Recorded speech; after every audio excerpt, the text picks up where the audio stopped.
elongo azala ko ya kobate na pe ko protéger nga na nzela molimo mosantu kimbangu yalaka yenge bantoto yenge musulu kati na mitema na biso yango neza komemela biso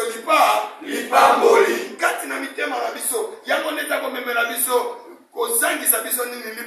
lipamboli motema na yo esekelezala ya kofongwama parce que moto nyonso azali motema kofungwama nzambe tata akomona mpe akosalela ye kimbangu yalaka yenge bantoto yenge musulu ntango oza kocharge appareil na yo eza na bapareil mosusu ekotaka charge te yango esalakaka po eza na courant soki courant ekatani appareil mpe mo echarge eza na bato ebele azalika mpe esika oyo baza kocharge aza koyoka mais soki atelemi nyonso eza nini ekwei eza nini ekufi eza nini ekufi eza nini ebebi eza kolobede appareil opilo eza nini ekomi mabe pile soki ekomi mabe mo echarge eza te kimbangu yalaka yenge bantoto yenge musulu yenge munazulu yenge bantoto na kimbangu tokolonga na kimbango likambo moko te ekoki kolekela yo parce que nzambe ayebi yo na kombo na yo oyo nakokanisa nzambe ayebi yango kazaka kolinga kaka yo otosa yango ozoko tosi charge na yo ekozala ntango na ntango bongana meso kimbangu yalaka yenge bantoto yenge musulu yenge munazulu yenge bantoto pile esilaka charge soki pile esili charge okomana mawato na mawate okomi koluka asoki moninga na ngambo susu ozali na rendez-vous oza kozela batindela yo code mais sikoyo appareil eza na charge sika code koya waba code ya ifo babenga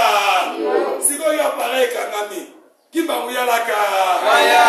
yenge bantoto yenge musulu yenge munazulu yenge bantoto appareil na yo ezalaka déchargé eza kolobete il faut ozalaka chaque fois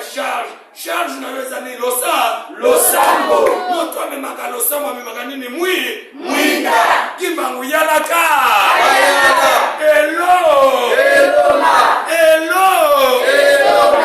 luka bantu mosusu charge eza te mais bayebi ke epai na ye kuna charge ezalaka donc ye mosusu bino moza konéglige mais ye nde aza kosimba libota mais moyebi oyeba ye eza te po losambo na ye yango nde nzambe tata azali koyoka balosambo na biso mosusu nzambe mpe mwayoka yango eza te po likunia ntango na ntango na nzoto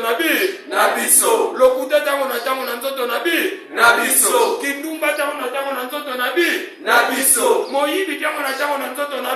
na biso me nzambe aza kobatela yo ntango mosusu oyebi te mpo na mwana songolo mpo na koko songolo mpo na mama songolo kimbangu yalaka yango balobi ete esengeli ozala makasi na mabondeli awa toye awa tobundi bitumba ebele bitumba mosusu toza kokanisa batata na biso baza kosala biso yango me nzoka bizaleli na biso ezali ya mabe totambolaki mabe tokozaki bato ebele mosusu ndenge nalobi yo oza koshina tata ya bato yo lobi oza koshina kasi tata wana ntango aza koluka bala yo twasala nini yo oza konga na shina kayeka mbongo akoshina ezali ya libabe soki tata wana lobi liloba ekozwa yo to ekozwa yo te soki ake koluka na nzela mabe ekozwa to ekozwa yo te kimbangu yalaka balie mosusu oza kotungisama na yango eza balie deja uta